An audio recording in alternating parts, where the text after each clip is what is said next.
నిమిషంలో నీ జన్మ భారం తీరింది.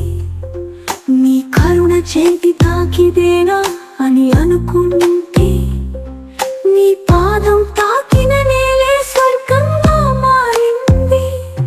కృష్ణ కృష్ణ, శరీరానికి గమ్యం లేదు పాద స్పర్శ లేకుంటే, ఆ క్షణమే నా శ్వాస అర్థవంతమైంది. నీ పాదాల తాకిడి కన్నీటిని తీర్థం చేసింది. ఆ తీర్థంలోనే నా పాపాలు కరిగిపోయాయి. కృష్ణ కృష్ణ, నీ పాద స్పర్శ వ్రతాల కన్నా శక్తివంతం, తపస్సుల కన్నా పవిత్రమైన దారి. ఆ తాకి చైతన్యంగా మారి నన్ను మేల్కొల్పింది.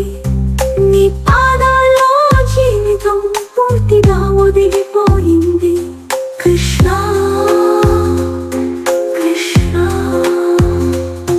నీ పాదాలు తాకిన చోట నేల కాదేమో, ఆ తాకి ధర్మము, దైవము, మోక్షము. ఆ స్పర్శే నన్ను మానవుడి నుంచి మౌన యోగిగా మార్చింది. నీ సాన్నిధ్యం నేను శ్వాసగా తీసుకున్నాను. కృష్ణ కృష్ణ, నీ పాదాల తాకిడికి ముందు నేను పసివాడిని.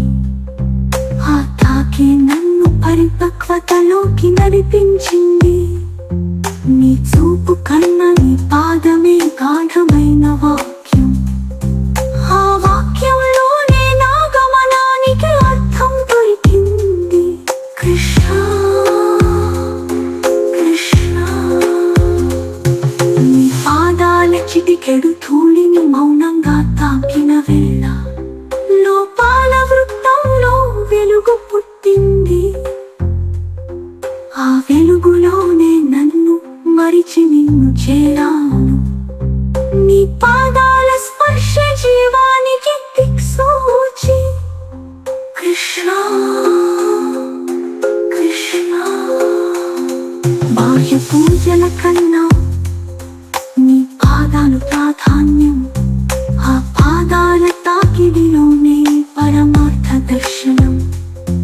కృష్ణ, పాపపు మార్గాల నుండి నన్ను వెలికి తీసిన ఆ పాదమే నా పరిపూర్ణ శరణ్యం. కృష్ణ కృష్ణ, నీ పాదాల తాకి క్షణానికి నేల వేదమయమైంది. ఆ తాకి నా కర్మ బంధాలు తెంచింది. నీ దయ